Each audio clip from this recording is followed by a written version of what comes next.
de Rebeldías y Resiliencias. Un programa para conocer y reivindicar las luchas comunitarias de las mujeres. Escúchanos todos los lunes por el Facebook de Violeta Radio a las 18 horas.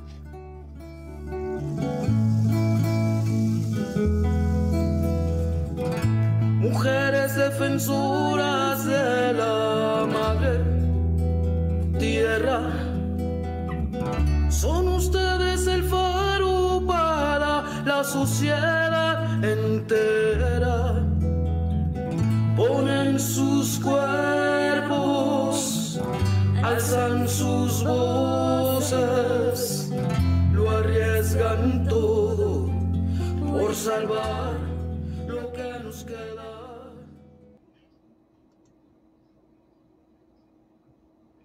Pues buenas tardes a todas las personas que el día de hoy se conectan con nosotros aquí en De Rebeldías y Resiliencias este 11 de agosto. Y pues estamos aquí desde Violeta Radio, gracias a Veredas AC y Sembradoras Mujeres Momoscas. Le mandamos un saludo muy fuerte a Maru Chávez, directora de Violeta Radio, y a la maestra Carla Priego, productora de este programa. El día de hoy tenemos a unas compañeras, les voy a ir presentando una por una para que las vayan reconociendo. Ellas son Verónica Rosas Valenzuela, es mamá de Diego Maximiliano Rosas Valenzuela, joven secuestrado y desaparecido en el 2015. Verónica es coordinadora del colectivo Uniendo Esperanza y en este 2025 fue premiada con el premio Don Sergio Méndez Arceo 2025 por su defensa en los derechos humanos. Helen es estudiante de Derecho, actualmente realiza su tesis sobre el fenómeno de la desaparición de personas en México, enfocándose en el funcionamiento de las fiscalías y el papel del servicio social. Su interés nace del contacto directo con familias y profesionales del área, así como de su experiencia tras la desaparición de su papá. Andrea de la Serna es solidaria del colectivo Uniendo Esperanza, es filósofa y antropóloga e investigadora de las violencias burocráticas cometidas contra las familias de personas desaparecidas, en especial por parte de las instituciones de procuración de justicia. Y bueno, todas ellas, también está con nosotros la compañera Benita Oniver. Todas ellas son integrantes del colectivo Uniendo Esperanza del Estado de México, que está conformado por más de 20 familias que buscan a sus seres queridos y desaparecidos. También buscan la verdad y justicia para quienes, por desgracia, pues ya localizaron sin vida a sus familiares. Son madres, son esposas, hermanos e hijas que buscan con amor y fe y esperanza hasta encontrarles. Pues bienvenidas, compañeras. Gracias. Muchas gracias por la invitación y por el espacio. No, pues muchas gracias a ustedes. Es bien complicado la situación que se vive en el país y lo sorprendente es la resiliencia con las que las familias comienzan a trabajar en colectivo, y es lo que me gustaría preguntarles: ¿cómo afrontan estas desapariciones de sus seres queridos? No, ustedes díganme quién contesta, o si me contestan una a la vez. Adelante. Sí. Bueno, en mi caso, pues Diego es mi único hijo, y bueno, cuando sucede esta desgracia, pues yo nunca imaginé que iba a pasar tanto tiempo. Yo confié en las autoridades, creí que fue un secuestro, como ya lo mencionaste, creí que al dejarme guiar por las autoridades íbamos a tener a Diego de regreso. También confié en los secuestradores, porque ellos nos dijeron que entregando una cantidad de dinero lo iban a liberar. Y entonces cuando quedan de liberarlo, pues me doy cuenta que pues nos engañaron, nos mintieron, y pues que mi niño pues estaba corriendo peligro al estar en manos de gente tan desalmada. Y yo caí en una fuerte depresión, y gracias a Dios siempre he tenido el acompañamiento de mis hermanas, de mi papá, de mi hermano, de mis tías, de mi familia, mi pareja. Y ellos me ayudaron a salir de esta depresión, a atenderme, porque sí tardé en salir bastante tiempo, pero yo creo que lo que nos ayuda a afrontar sin duda es el amor, ¿no? El amor por nuestros familiares amados, que el no saber dónde están, pues esto nos lleva a tener pues una vida suspendida, pero también con mucha esperanza. Y bueno, a mí en lo personal también lo que me ha ayudado mucho pues es la fe, las oraciones. En el momento del secuestro muchísimas personas fueron a mi casa para ver si les permitía orar, yo se los permití, le permití la entrada a estas personas de fe y pues yo creo que eso también es un modo para ayudarnos nosotras mismas, también pues con la terapia psicológica que estuve también tomando medicamento, estuve en un tratamiento psiquiátrico durante 2 años, me parece que 2 años, 3 meses, y creo que todo esto y el amor pues es lo que nos mantiene pues hasta el día de hoy de pie. También pues el activismo a mí también es algo que pues me ha ayudado a pues como aligerar un poquito este dolor tan grande y le he encontrado pues un sentido, ¿no? A la vida también, en darme cuenta pues que no nada más es Diego y que son miles de familias que viven esta desgracia en nuestro país. Entonces, yo también me animo, ¿no? Vivo con el dolor pues sí muy fuerte en mi vida, pero busco cómo afrontar y creo que también pues el colectivo y el acompañamiento sin duda pues es algo que me ayuda a pues a poder afrontar de la mejor manera, a veces con mucho coraje, con mucha frustración, con mucho dolor y todo, pero seguimos y bueno, también hay muchas personas solidarias que nos acompañan, que se han hermanado aquí, por ejemplo, que está Andy, y muchísima gente que gracias a Dios se va uniendo y entonces pues todo esto va sumando para poder seguir adelante, pero yo creo que el motor más importante pues para afrontar toda esta desgracia es el amor. Gracias. Muchas gracias, Vero. No sé si Benita, Helen quieran comentar su Pues experiencia. Adelante. sí, bueno, ¿cómo se afronta una desaparición de un ser querido? La realidad es que no hay una manera correcta de afrontarla. Hay personas que no llegan a desaparecidos o a hacer su denuncia luego. O sea, depende de la situación y también depende mucho de cómo se desarrollara la familia, depende cómo se actúa la desaparición de un ser querido. Por ejemplo, hay veces en que desaparecen en otro estado y la familia llega a denunciar después de un mes aproximadamente, porque el ser querido que se desapareció no era mucho de contactar. Entonces, el cómo afrontarla, pues depende mucho, o sea, depende cómo era tan apegado, cómo somos tan apegados a mi familia, bueno, la familia, cómo se desarrollaba su entorno familiar. Y por ejemplo, en mi caso, mi papá era mi todo, la verdad. Él siempre me protegió, me cuidó. Mis papás son separados y yo me quedé con él. Entonces, pues era mi todo, era mi papá, era mi mamá, era quien me iba a dejar a la escuela. Entonces, cuando mi papá desaparece, que fue un secuestro también, y no supimos por qué se lo llevaron, por qué se dio el secuestro, el por qué fuimos pues sí, una visión para la maña, o sea, porque sí fue la maña. Descubrí que era muy complicado. O sea, afrontar una desaparición te, te das cuenta que en mi caso no conoces con quién vives. O sea, mi papá era una persona que era muy celoso con su persona, entonces tú lo conocías hasta lo que él te permitía conocerlo. Sus horarios, sus convivencias, sus amistades, no, pues no las llegué a conocer porque en realidad siempre se la pasaba en la casa y cuando salía era una de las personas que te decían voy a salir, ahorita regreso y ya.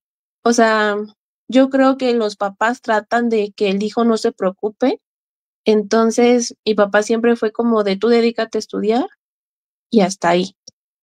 Y tristemente, pues a nadie nos prepara para saber cómo se va a confrontar una desaparición, mejor dicho, nadie te prepara para saber que un hijo, un padre, un hermano va a desaparecer y se va a ir de tu vida.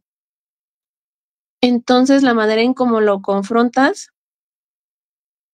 es dependiendo cómo te prepararon. En mi caso, mi papá, eh, por el motivo de su trabajo, que él se dedicaba a vender material para invernaderos, este, pues trabajaba, no puedo decir que con mucho dinero, pero sí tenía mucha inversión. Entonces, a base de eso, pues desde muy pequeños, la gente que trabajaba con él, pues ya los habían secuestrado. Entonces, él nos decía a mí y a mis hermanos que si lo llegaran a secuestrar o levantar, pues que no nos preocupáramos, que tampoco diéramos dinero, que no nos espantáramos, que él iba a estar bien. Entonces, son temas que hasta la fecha, cuando yo lo platico, pues sí es complicado de creer que mi papá me preparó para algo así, pero también me dio a entender que había gente no tan grata en esta vida y entonces pues siempre debías echarle hacia adelante, que nos preocupáramos por nosotros, o sea, claramente él dijo, pues no lo hagan, o sea, no den dinero porque posiblemente ni voy a regresar. Entonces lo que nosotros hicimos fue pues ir a levantar una denuncia, también confiar mucho en el Ministerio Público, y tristemente también nos afrontamos a que las personas que levantan nuestra denuncia, por ejemplo, en mi caso, hicieron copia y pega de la denuncia de mi hermano. Entonces, ya cuando tú te afrontas a ver cómo va tu carpeta, te das cuenta que tu declaración no, no es tu declaración, sino es la declaración de tu familia, o sea, de mi hermano en mi caso, ¿no? Y entonces eso me trajo problemas porque dijeron que no éramos sinceros ante lo que estábamos declarando, pero no fue responsabilidad de uno, sino también del Ministerio Público. Entonces yo creo que la manera en cómo se va confrontando es porque poco a poco vas perdiendo el miedo, vas perdiendo las emociones que te detienen. En mi caso, hay muchas emociones que me detenían. Por ejemplo, el creer que iban a venir después por mi hermano, después por mí. O sea, creo que el sufrir un delito en general te mete mucho miedo y te detiene. Entonces, a pasar del tiempo y con la gente que te vas encontrando, bien dice Vero, eh, pues vas descubriendo que no eres la única y que hay muchas personas como tú. Hay personas que tal vez las trataron mejor, pero su carpeta sigue detenida. Y en mi caso, pues me trataron no tan bien y mi carpeta también seguía detenida. Em, entonces yo creo que la manera en cómo se afronta, por lo mismo y repito demasiado, pero es depende de uno, o sea, depende de cómo quiere ver la situación. En mi caso también hay mucho amor hacia mi papá, en mi caso hay mucho respeto hacia él, hacia su vivencia. Soy 100% creyente que muchos familiares del colectivo en el que estoy, así como mi papá, no se lo merecían. Entonces yo digo, ¿cuánta gente allá afuera también viven lo mismo y que tampoco se lo merecen? Que en realidad es que pues son personas, en el caso de mi papá, eran personas que ayudaban a los demás y que hubieran hecho un mejor bien al mundo, ¿no? Un granito de arena. Entonces, pues yo afronto de que la desaparición de mi papá, porque ya lo encontré hace un año, fallecido, eh, fue para mejor, o sea, fue para darme cuenta que el mundo no es tan lindo como a mí me lo pintaban. Porque también es cierto, o sea, los papás te protegen tanto, en mi caso, que no te das cuenta que tu amigo o cercano a ti es malo, o sea, que puede tener una violencia hacia ti, ya sea porque quiere pues el dinero, quiere la casa, los carros, o sea, como ven bien, aparentemente nos ven bien, creen que se tiene el dinero para gastar y para aventar, y no. Entonces, al darme cuenta que en realidad el mundo pues no es tan bonito como me lo pintaban, también creo 100% que puedo hacer algo bien, algo para que otras personas no vivan lo que hemos vivido yo y mi familia. Gracias, Helen. Benita. Buenas tardes, pues como lo dicen mis compañeras, son situaciones totalmente diferentes para cada uno. Mi situación es diferente porque a mi hijo lo desaparecieron y fue lamentablemente su jefe inmediato. Yo sí llegué a tribunales, yo sí lo tuve preso, pero lamentablemente ahí entran las autoridades incompetentes y nos salen con que practicaron con nuestros casos, que la información o las evidencias que le lleva a uno no es suficiente para emitir, dar un dictamen, una condena. Y pues sí, a mí me cambió totalmente. Yo siempre, a 6 años, pienso que hubo un antes y un después. Antes mi vida, pues a lo mejor no era perfecta, pero era una vida familiar, como cualquiera. Soy madre de 2 hijos.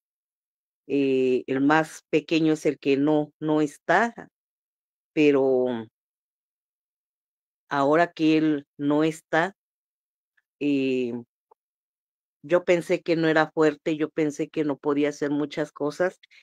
He aprendido mucho a través de estos años, de estas búsquedas, de esta espera, de este dolor, pero a la vez de este amor y de esta fe y de esta esperanza de que digo, como decimos nosotras, ¿no? Hasta encontrarlos, ¿no? Y que ¿por qué los buscamos? Pues porque los amamos. A lo mejor las autoridades no tienen esa empatía con nosotros para brindarnos al principio la atención que necesitamos y que vamos aprendiendo a través del camino todo lo que hicieron mal. Entonces, nos duele porque el hubiera no debería de existir, ¿no? Si hubieran eh, mostrado las cámaras, si hubieran hecho este oficio, el hubiera no existe. Entonces, en el colectivo también pues nos vamos preparando, ¿verdad? La vivencia nos va preparando para poder apoyar a familias nuevas que van llegando y que no les pase o no pasen por las situaciones que pasamos nosotras en algún momento de que nos violen nuestros derechos, de que un oficio, una petición o una diligencia se haga correctamente para que no cuando llegue uno, si llega uno a tribunales, no lo deseche el juez.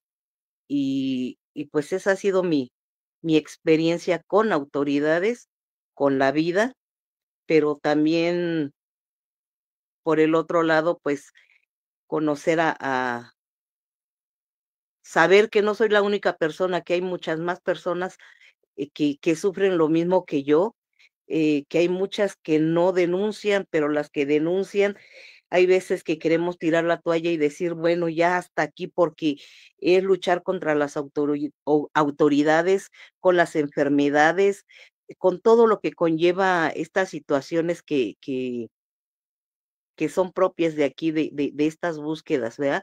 Pero, pues sí, el amor y la fe y la esperanza de traerlos de vuelta, pues es lo que nos mantienen, pues de pie y de poder sacar fuerzas de donde sea para seguir adelante hasta poder regresarlos con nosotros, sea como sea. Gracias. Gracias, Benita. Andrea, desde tu perspectiva, ¿cómo ves, es esta parte de ver cómo las instituciones de procuración de justicia pues no están a la altura de lo que se requiere?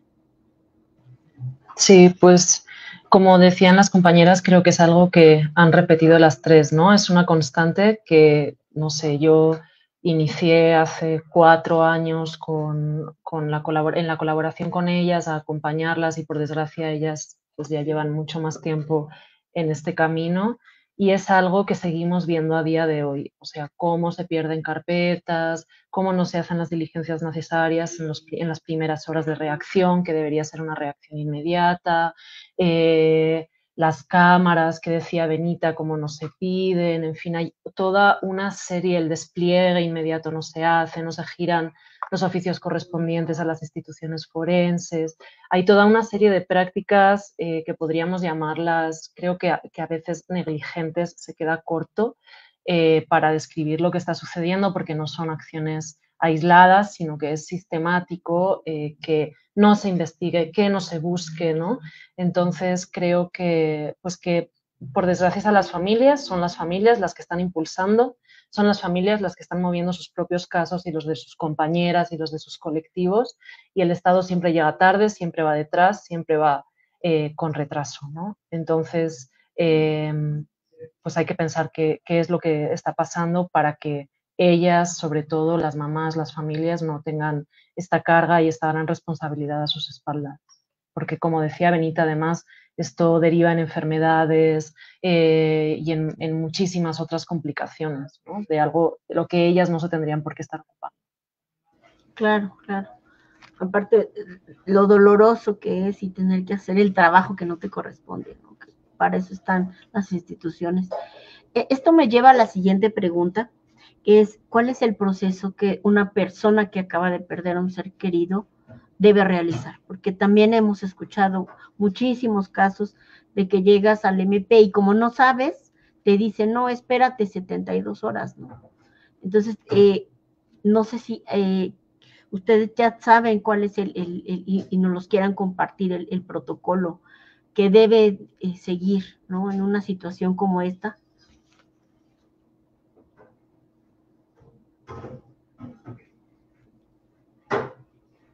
Sí, pero si quieres inicio yo. Mira, cuando una persona desaparece, algo que yo he descubierto y que es muy triste es que tenemos que conocer a nuestra familia. Lo repito porque hay veces en que uno llega y dice, ¿sabes qué? Tengo un familiar desaparecido. Te sientan. Esto pasa en el área de desaparecidos. No, lo único que se van a enfocar es en conocer qué pasó con tu familia antes. Siempre. Con quién estaba, dónde estaban, sus conocidos, en qué trabaja, tenía novia, pareja, cómo era su vida antes de que desapareciera. ¿Por qué? Porque obviamente esta persona tuvo que haberse cruzado, haber conectado en un momento en su línea de vida con las personas que provocaron la desaparición. Por algo nos desaparecieron. Bueno, no nos desaparecieron, pero por algo desaparecieron a nuestro familiar.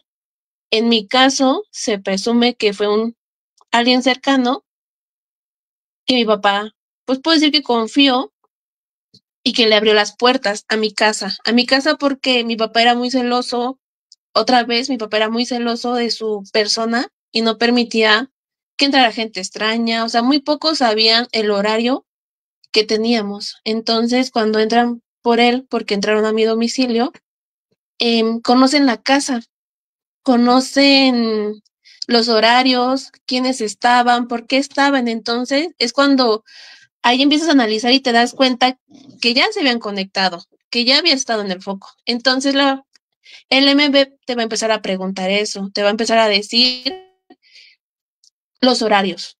O sea, que conozcas a la persona. Pero, ¿qué pasa?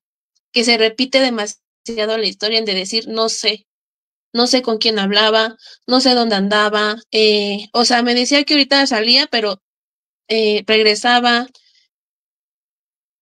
desconocen. Entonces es cuando el MP, aparte de que tiene que investigar, porque es su responsabilidad de investigar, claro que sí, su familiar, también tiene que investigar las desapariciones que en ese momento se empiezan a dar, porque no solamente se levantan un acta de desaparición por día, se llegan a levantar 3, 4. Entonces a todos les tienes que dar ciertos oficios y todos les tienes que dar un trato. Entonces, pues se complica la situación de investigación. ¿Qué es lo que yo sugiero? Que vayas preparado. O sea, no le deseo a nadie en la desaparición, pero si lo llegan a vivir, Y es muy importante que yo creo que muchas familias nos empecemos a conocer, que dejemos de mentir también, o sea, el mentir, el decir, ¿sabes qué? Voy con mi amiga. Y si uno miente, va a llegar el familiar y va a decir, se fue con su amiga. Ahí ya se perdió tiempo importante en la investigación de alguien. O sea, siempre es muy importante decir, tal vez nos dé pena o lo que sea porque se llega a omitir ciertas cosas de la vida de uno.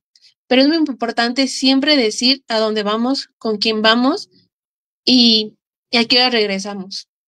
Porque también las horas son muy importantes. Me dijo que regresaba a las 2 de la mañana, ya son las 6, ¿qué pasó? ¿Por qué no ha regresado mi familiar? Entonces, aparte de que la sugerencia de que nos conozcamos más como familia, como amigos, como vecinos, como sea, también viene la sugerencia del CUR. Te van a pedir el CUR, tu INE, siempre llevar la INE, el CUR, teléfono, su persona, su cabello, cómo era físicamente, qué ropa llevaba siempre. Porque en base de eso vamos a ver van a ver las cámaras, van a ver dónde estaban, se van a guiar por las prendas. Demasiado. Entonces, a veces en las cámaras no se llega a ver la persona, pero sí las botas. Y tú dices, ¿sabes qué? Ese pantalón y esa bota son iguales. Es ella. Entonces es también muy importante. ¿Qué más? El CUR, ya lo dije. La credencial, qué teléfono usaban, las redes sociales, la matrícula de carro, técnicamente todo. O sea, todo lo que en ese momento la persona posee, si posee un carro, qué placas, y es ahí donde, es que sí es eso, o sea, es conocer al padre, ¿no? En mi caso, yo no lo conocía, entonces cuando me decían, ¿en qué trabajaba? Pues vendía material para invernadero. ¿A quién le vendía? Pues sí los ubico porque me llevó, pero, pues no sé, en Puebla y todos se veían muy bien. ¿Hablaste con ellos? No, pero entonces empiezas a tutear, empiezas la duda te empieza a invadir. Entonces es cuando te empiezan a poner a ti como de, ¿y seguro que era pues persona buena? O sea, ¿estás segura que tu papá no se dedicaba? O sea, y es cuando yo le decía, yo puedo meter las manos al hombre de mi papá, pero nada no tengo la certeza al 100% que era un santo, por ejemplo, ¿no? Que yo puedo jurar que sí, pero no lo sé. O sea, la verdad es que nada más me dedicaba a estudiar, no me metía más allá a su trabajo. Y entonces es cuando uno dice, bueno, el Ministerio Público empieza a decir, tráete a las personas que sí convivían con tu papá. O sea, es cuando uno dice, tengo que ir a convencer a personas que quizás tengan miedo a venir aquí a dar su testimonio, que también es muy importante. Entonces sí, también tienes que conocer con quiénes se juntan tus papás para poderlos llevar a la fiscalía, para que siga llevando la investigación y empujándola. Y más aparte de eso, algo que ya sabemos y para no perder tiempo es también las ubicaciones de las cámaras. O sea, tienes que saber qué recorrido normalmente llevaba la persona para ver si hay cámaras. O sea, sí. En resumen, ¿se tiene que hacer el trabajo del Ministerio Público? Sí.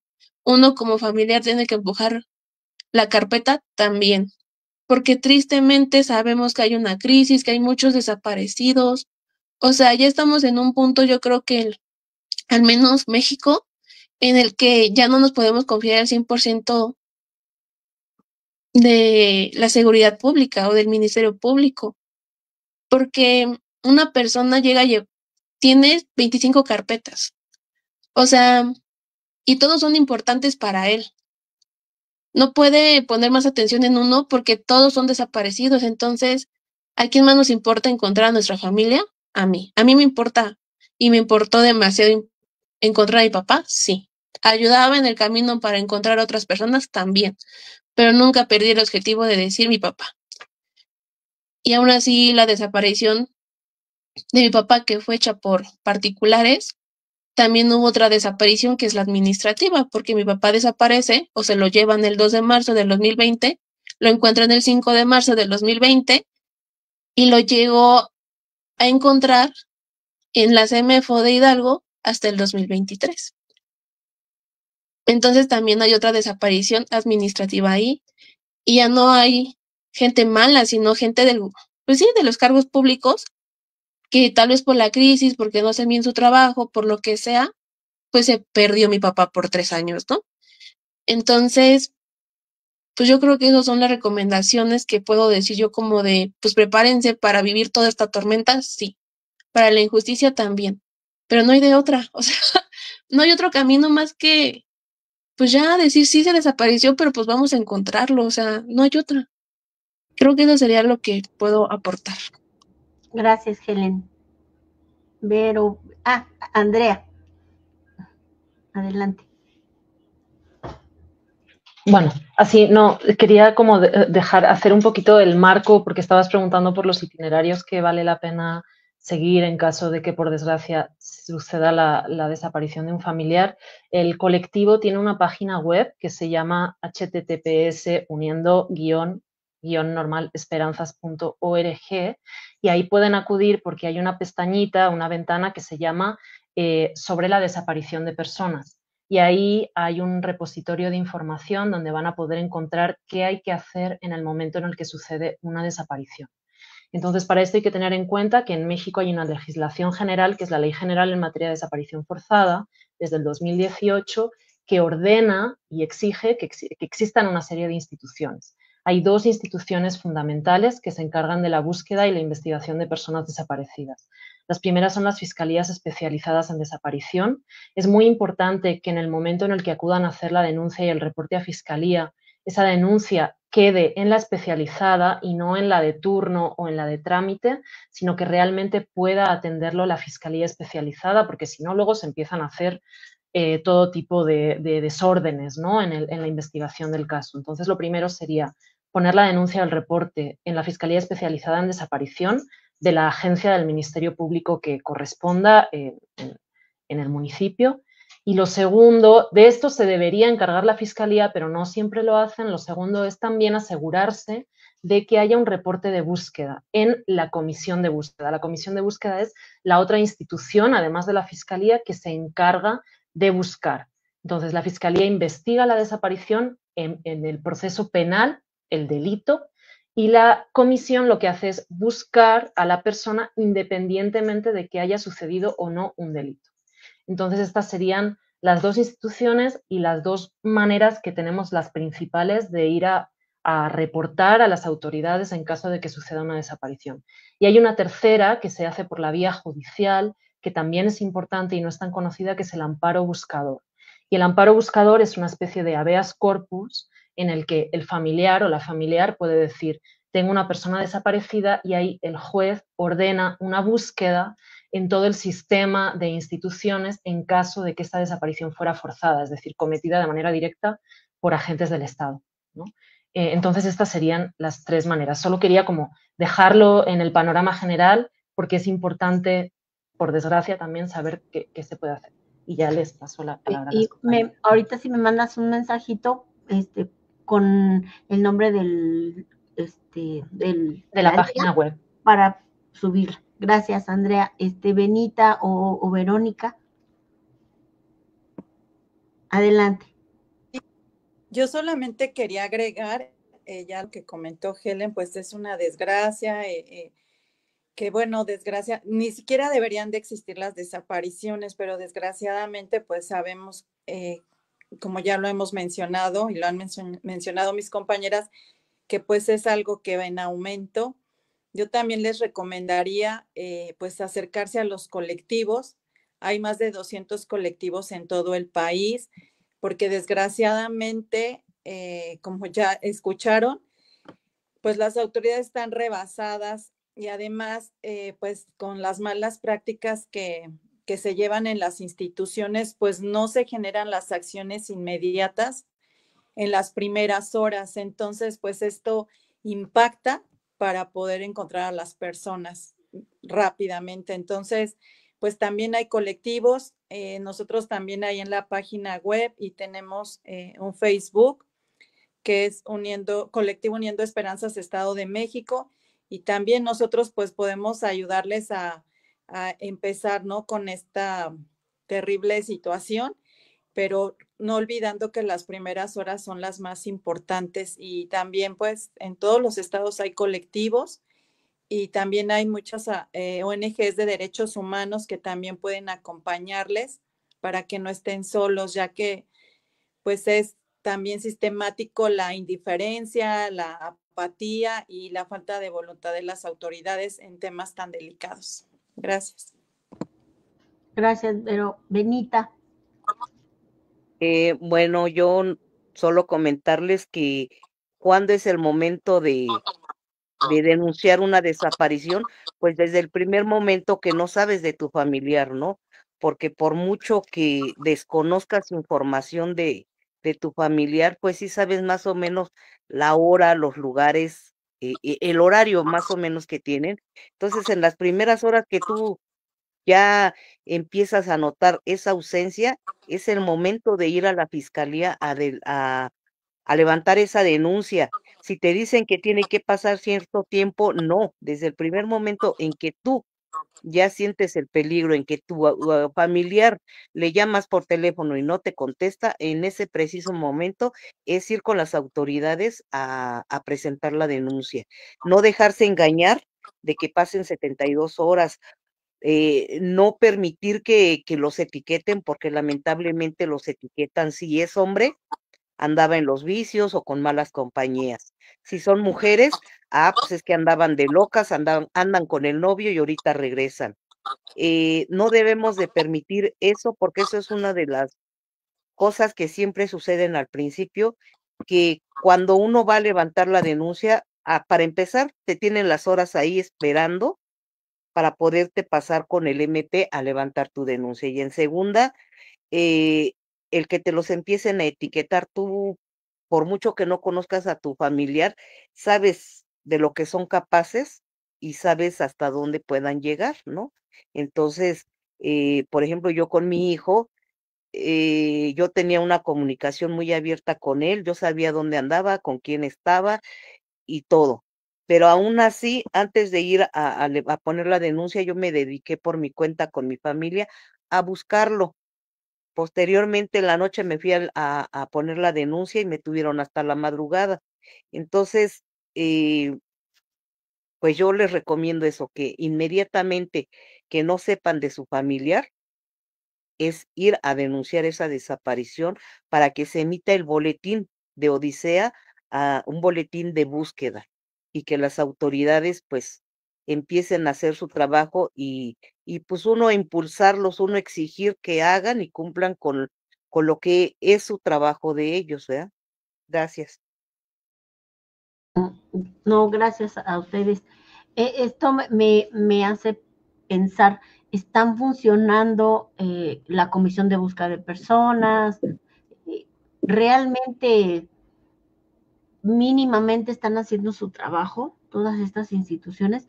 Porque si bien se menciona que hay una crisis, pero creo que el trabajo de las instituciones está rebasado, pero desde hace varios años no están funcionando como se debe.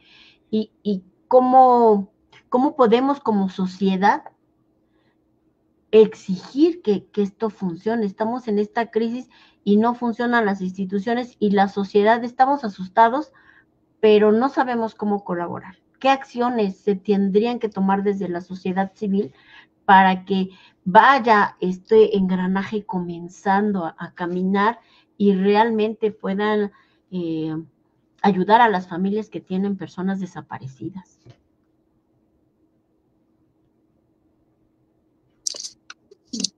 Bueno, la sociedad, bueno, es que me pongo así porque estoy estudiando mucho lo de desaparecidos, más de lo que yo ya me había envuelto. Y entonces es cuando uno se da cuenta que la sociedad juega mucho con este papel de desaparecidos. ¿Por qué? Es la misma sociedad que sabe que su hijo está provocando un delito. Es la misma sociedad o la madre o el padre de un hijo, porque todos tenemos un padre, todos tenemos una madre, y ellos a veces llegan a darse cuenta qué tipo de hijos tienen. Esa es la verdad. Y también es la misma sociedad que no hace una denuncia y no sigue una denuncia respecto a que saben que un vecino tiene una casa de seguridad. Entonces yo creo que también uno mismo por miedo, porque saben que yo creo que es mucho el mexicano el que dice, mejor no me meto para que tampoco salga pues ensuciado, ¿no? Enlodado. Y hay mucho que prefieren ver a otros lados, ¿no? Entonces, yo creo que es más perder el miedo. O sea, yo creo que la sociedad ayudaría mucho perdiendo el miedo, denunciando al familiar, denunciando al vecino, denunciando.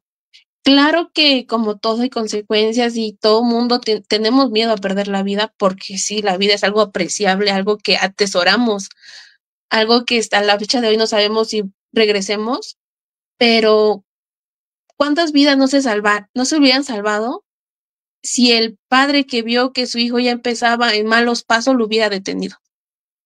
No hubiera permitido que llegara a un extremo a entender que secuestrar a alguien es más fácil ganar dinero que irte a chingarle a la vida, porque muchos así. Yo creo que también es meter valores a la familia, a sus hijos. A veces el papá y la mamá no pueden cuidar al hijo, bueno, préstenselo a la tía. ¿Y por qué me voy mucho con los hijos? Porque una personita así que se dedica a secuestrar, a matar, a asesinar, pues no nace de la noche a la mañana. O sea, tuvo que pasar por muchas manos que pudieron cambiar su vida, sus decisiones, su destino, para evitar que quizás mataran a mi papá, ¿no? Porque el que jaló el gatillo tuvo que ser otro ser humano. Una personita que no entiende lo apreciable que es tener una vida. O sea, que cree que, pues se cree Dios, esa es la verdad, que puede quitar y dar la vida. Bueno, darla, no quitarla, que puede quitarla. Y sabemos que el único que nos puede quitar la vida, pues es porque ya nos toca. Está el dicho muy famoso que es cuando te toca, aunque te quites, y cuando no, aunque te pongas. Ahí en fuera yo creo que nadie debería de haber tenido el destino de la vida de mi papá. No. Mm, yo siento que no solamente mataron a mi papá, sino mataron otras personas que podía ayudar. Porque, repito, mi papá era mucho de ayudar y ayudar y ayudar. Y hasta eso entendí que debes de tener un límite a quien ayudas porque no sabes cuándo te pueden, pues sí, morder la mano que está dando de comer. Entonces, claro que también se pueden acercar con nosotros al colectivo, a unirse. Hay muchos solidarios, muchas personas que tienen pues los conocimientos de cómo poder mejorar la parte en que vivimos como familiares que pierden a un ser querido. Por ejemplo, antropólogos, peritos, abogados, hay muchos solidarios, pero yo creo que también es poner ese granito de arena todos los días, de hacer lo mejor posible, o sea, de mejorarnos, de mejorar la sociedad, de sonreír más, hasta eso cambian las vibras, la verdad. Eh, yo desde que, por ejemplo, cuando desapareció mi papá, yo todo el día estaba triste y estaba enojada, pero yo creo que los que más me acuerdo era en los que me sonreían. Iba a la tienda y me decía, hola señorita, ¿cómo está? Y yo, hola. Y sonrío, y sonríe. Y yo decía, él no lo sabe, pero me cambió el día. Él no lo sabe, pero mi tristeza que en ese momento yo traía me la quitó. Y entonces yo desde ahí dije, voy a ser feliz. O sea, voy a sonreír, porque yo no sé quién tenga un peor día que yo, y mi sonrisa le cambie la vida. Y desde eso, o sea, desde que tú te sientas más feliz contigo mismo, ya nos estás ayudando. Y creo que eso es lo que yo puedo proponer. Gracias, Helen. Vero.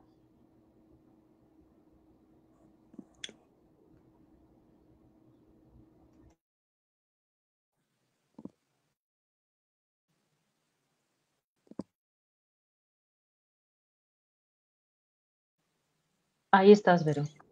Ya. Ay, sí, se está trabando el micrófono.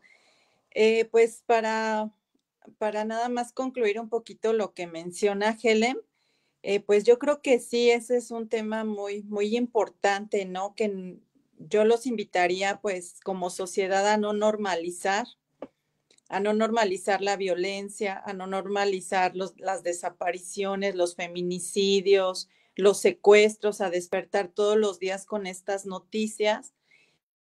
Bien, pues no esperar a que nos falte alguien que amamos para indignarnos, porque también mientras a mí no me pase, pues no volteo a ver lo que está pasando.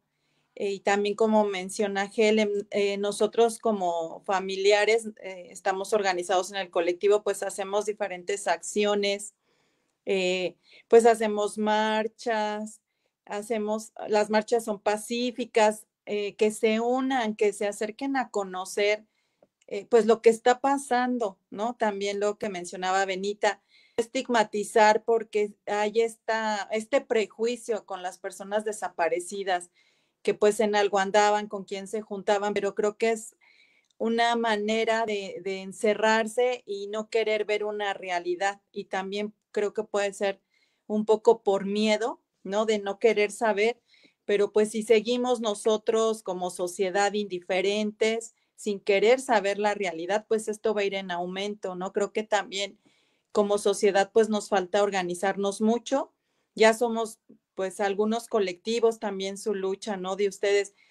Creo que todo eso es importante desde las diferentes luchas, pues también estar organizados y pues se cruzan, ¿no? Al final nuestras luchas y pues también la unión, ¿no? La unión para poder pues acompañarnos en estos procesos y con las diferentes acciones pues que nosotros tenemos. Por ejemplo, pues les voy a hacer aquí rápidamente una invitación para el día 30 de agosto, que se conmemore el Día Internacional de la Desaparición Forzada. Este día no debería de existir, pero desgraciadamente pues ya existe. Entonces vamos a tener acciones desde las 10 de la mañana en la glorieta de las y los desaparecidos, y casi siempre somos las mismas, las familias, los solidarios, eh, nuestras amistades, pero en sí la sociedad nada más está lejana.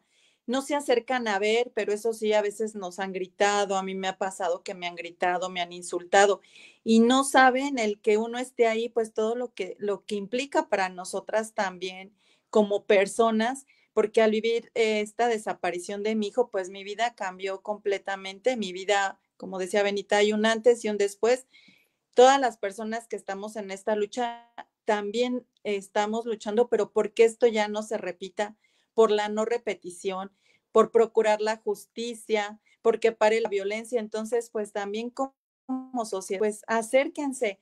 Por ejemplo, tienen esta oportunidad el 30 de agosto, vamos a tener una oración ecuménica, una pega de las fotos de nuestros familiares, y también, o sea, no se enojen, no se enojen porque nosotros necesitamos tener a nuestros familiares. Y yo creo que también desde la empatía pudieran entender un poquitito, poniéndose un poquito en nuestros zapatos, lo que estamos viviendo, y que para nosotros es una necesidad tener que estar en la calle orando, gritando, nombrándoles. Entonces, pues que vengan, ¿no? También creo que el acercarse pues es muy importante, y como comenta Helen, pues siempre hacen falta antropólogos, psicólogos, criminalistas.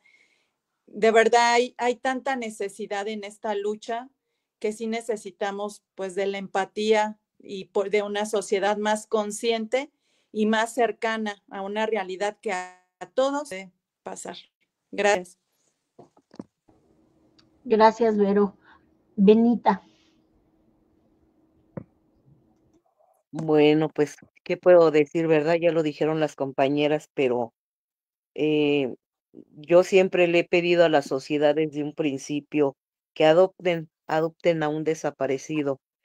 No sé, compartiéndolo en sus redes sociales y ven, todo mundo estamos en el teléfono, ¿no? Y fichas siempre hay en las redes sociales. Yo creo que no nos quita mucho tiempo el compartirlas, ¿no? Entre dos ojos más vean esa foto, más posibilidades hay de que alguien regrese con su familia, o darle paz a esa madre que está en su casa, a lo mejor ya enferma, sin poder salir. em, con la agonía de que se puede ir y sin saber de su ser querido, ¿no? Entonces, eso, cuando vean también una ficha de búsqueda en la calle, que no la rompan, porque es bien triste ver que dura más la de un animalito que de una persona, ¿no? Entonces, acércate, tómale una captura, compártela. Fíjate que atrás de esa foto hay es un ser humano, es una persona que debería de estar en su casa, que una madre no debería de estar sufriendo, que una familia no debe de estar, pues, destruida, porque muchas veces, la familia se desintegra a causa de esto. Entonces, es ese tipo de ayuda que de la sociedad queremos, que no nos insulten cuando tenemos la necesidad de, a veces, hasta cerrar una una autopista, una caseta, no nos dejan de otra las autoridades, o sea, por más que quieramos algunos colectivos ser pacíficos, las circunstancias no nos dejan y que tenemos que actuar de esa forma para poder llamar la atención y dicen, bueno, para que no me cierren aquí, voy a hacer esto, ¿no? O les voy a dar aquello. Yo digo que se pongan en nuestro lugar y como dice Vero, no esperar a que me pase a mí, porque lamentablemente yo era una de esas personas que yo desconocía totalmente esta situación, este mundo, y que hoy que estoy aquí me arrepiento mucho de no haber podido yo aportar, ayudar con algo o con alguien, ¿no? Em, y por eso cada día que, aunque esté enferma, aunque esté todo, trato de seguir aprendiendo para poder ayudar a esas familias que inician, porque lamentablemente cuando uno empieza, va con los ojos cerrados. Uno no sabe, pues no sabe uno nada, pero tiene uno que aprender a hablar, tiene que aprender a expresarse, tiene que aprender de leyes, tiene que aprender sus derechos de uno y todo. Todo se va aprendiendo en el camino, pero lamentablemente ya cuando pasan los años dices, todo esto ya sé, pero esto lo hubiera sabido al principio, y yo creo que ya mi hijo hubiera estado conmigo, ¿no? O o si yo hubiera estado antes de una desaparición, a lo mejor, y mi hijo no estuviera desaparecido hoy día.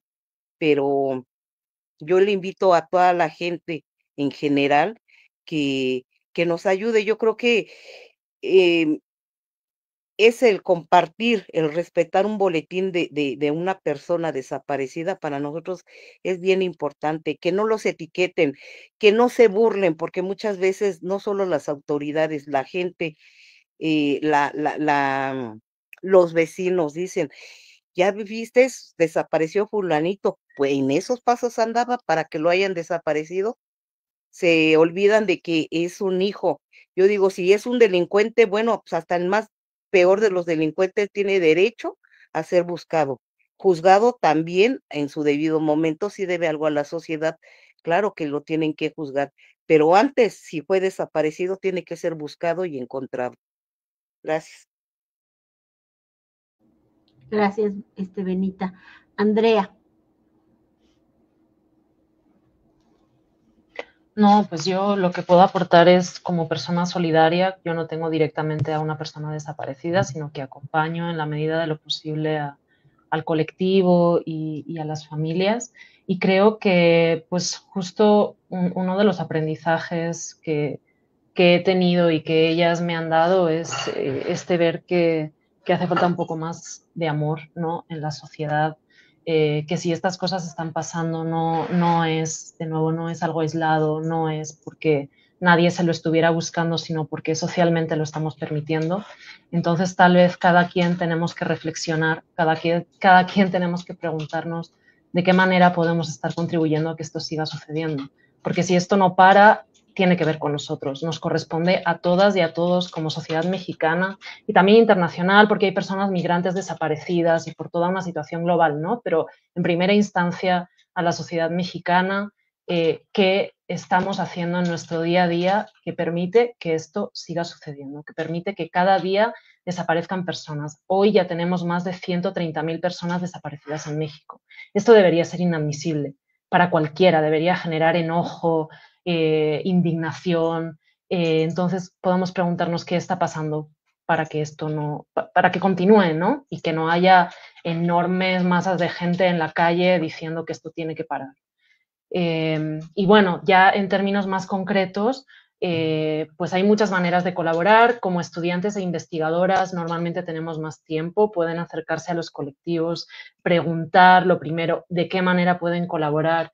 Si son personas que tienen un negocio y que no pueden donar su tiempo, tal vez puedan donar algo de dinero para que las familias puedan ir a realizar las búsquedas porque las realizan por sus propios medios, o puedan donar material o algo que pueda facilitar todo este recorrido tan terrible que tienen las familias. Hay muchas maneras, no solo con el tiempo o con el cuerpo se puede colaborar, también con dinero, con material. Por ejemplo, el colectivo escribió este libro que sale al revés, pero se llama Narrativas de una vida suspendida, y pues lo han estado presentando y agradecen también que si alguien lo quiere adquirir en físico, es una donación de 200 pesos y esos 200 pesos van directos al colectivo Uniendo Esperanzas para que ellas puedan realizar sus desplazamientos. Hay que tener en cuenta que se mueven a instituciones que están tal vez a 2 horas de sus casas, se mueven a puntos de búsqueda a 3, 4 horas, se mueven a otros estados. Entonces todo eso cuesta dinero y para sostenerlo, pues muchas de ellas tienen que acudir a sus propios ahorros, incluso a riesgo de quedarse sin trabajo, de quedarse sin apoyo familiar y de muchísimas otras cosas. Entonces, una vez hagamos esa reflexión de qué manera estamos colaborando a que esto suceda, pensemos de qué manera podemos colaborar a que esto pare, ¿no? Eso sí. Gracias, Andrea. Algo que decía Helen, ¿no? Que estemos preparados, que conozcamos las rutinas de las personas. Hace algunas semanas platicaba con mi hija y le decía, es bien doloroso que todos los días yo me despierto muy temprano para verla, cómo va vestida, ¿no? Y le decía yo, y es que me preocupa, ¿no? Que un día no regresas, ¿cómo vas? ¿Qué voy a decir? ¿Cuáles zapatos llevabas? ¿A dónde fuiste? ¿Dónde estabas?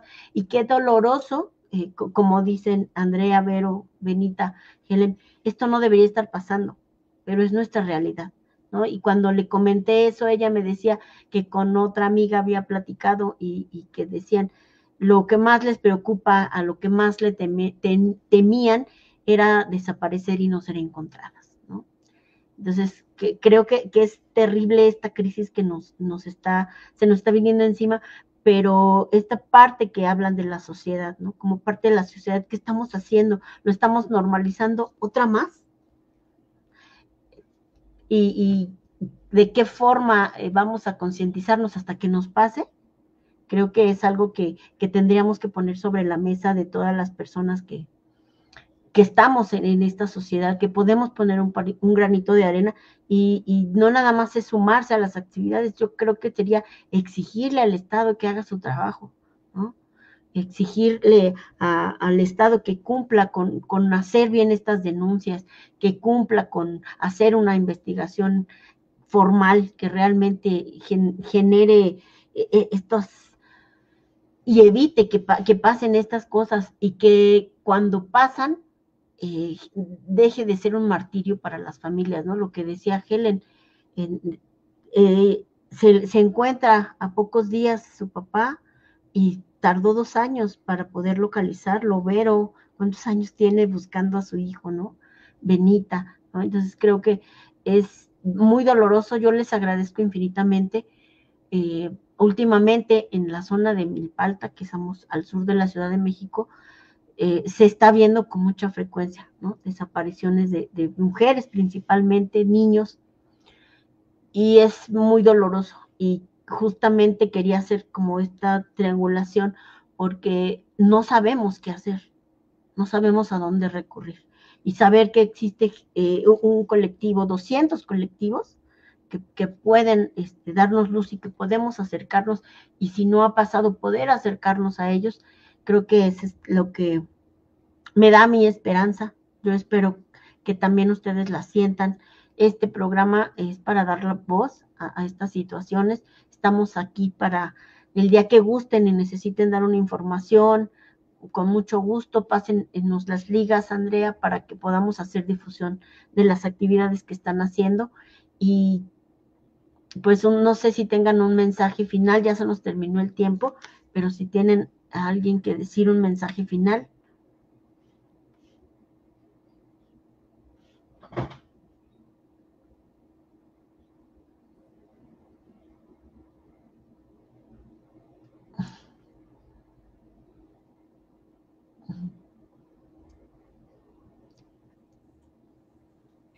Agradecer nuevamente este espacio, pues gracias, porque mira, pues nuestras luchas se cruzan, y pues Andy también, que ha estado con nosotras también, pues acompañándonos y caminando con nosotras. Muchas gracias a tu auditorio, Benita, Helen.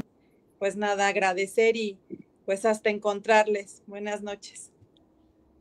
Hasta encontrarles. Hasta encontrarles. Pues igualmente agradecer el espacio, la oportunidad, y pues nada, que nos ayuden a compartir nuestras fichas en redes sociales y que adopten un desaparecido. Gracias. Gracias a ustedes. Pues estamos despidiéndonos de las compañeras. No se olviden ser solidarios. No esperemos a que nos pase. Hagamos este corazón y unámonos con las compañeras. Muchas gracias.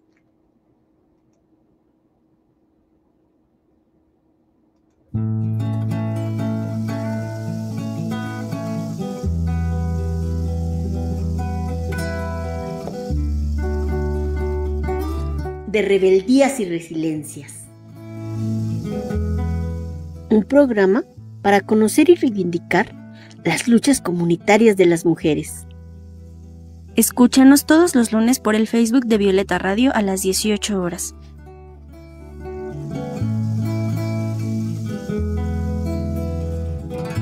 Mujeres defensoras de la madre tierra, son ustedes el faro para la sociedad entera. Ponen sus cuerpos, alzan sus voces, lo arriesgan todo por salvar lo que nos queda.